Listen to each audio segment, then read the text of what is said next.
বিসমিল্লাহির রহমানির রহিম। আসসালামু আলাইকুম রহমতুল্লাহি ওয়া বারাকাতুহু। সমস্ত প্রশংসা বিশ্ব ব্রহ্মাণ্ডের একমাত্র স্রষ্টা মহান আল্লাহ।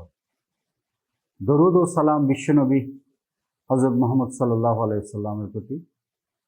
সম্মান ও শ্রদ্ধা জানাই সকল নবী রাসূল আউলিয়া মনীষীদের প্রতি। হযরত গাউসুল আজম শাহ সুফি সৈয়দ আহমদুল্লাহ মাইজভান্ডারী কদ্দাসাল্লাহু সিররাহুল বারী 119তম উরুস শরীফ উপলক্ষে আয়োজিত শিশু কিশোর সমাবেশে সমাগত কচি কাঁচা এবং অভিভাবক অতিথিদের জানায় আন্তরিক অভিনন্দন ও শুভেচ্ছা। আকাশায়নের যুগের বিশ্ব ব্রহ্মাণ্ডকে অবলোকনের জন্য প্রয়োজন মন মানসিকতার পরিবর্তন। গতানুগতিক তালিম এবং ধারণা নিয়ে বর্তমান সময়ে বিশ্বদৃষ্টি অর্জন সম্ভব নয়। বর্তমান পৃথিবী নানামুখী দ্বন্দ্ব এবং তীব্র প্রতিযোগিতায় এগুচ্ছে। প্রতিটি ধর্ম মন্দ কাজে যেমন বাধ সাধ্যে নির্দেশ দিয়েছে, তেমনি উত্তম কাজে প্রতিযোগিতাকে উৎসাহিত করেছে। এই আলোকে শিশু কিশোর সমাবেশ অনুষ্ঠানকে সাজানো হয়েছে বিভিন্ন প্রতিযোগিতায়। আধুনিক মানুষের মন চায় দূষণমুক্ত পৃথিবী। দূষণমুক্ত পৃথিবীর জন্য প্রয়োজন দূষণমুক্ত অন্তর।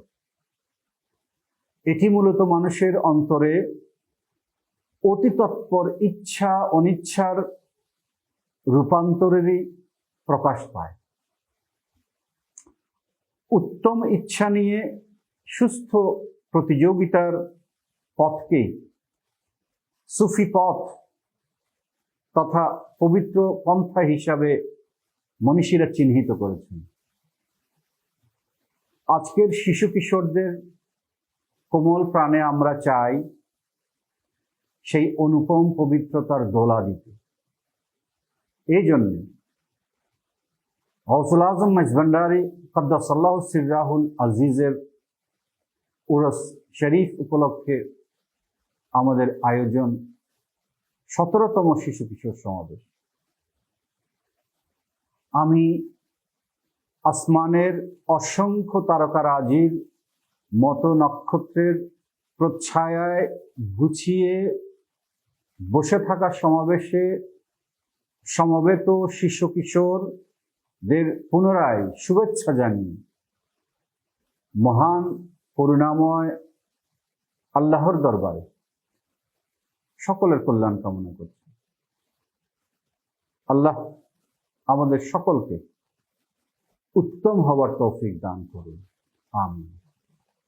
আসসালামু আলাইকুম রহমতুল্লাহ।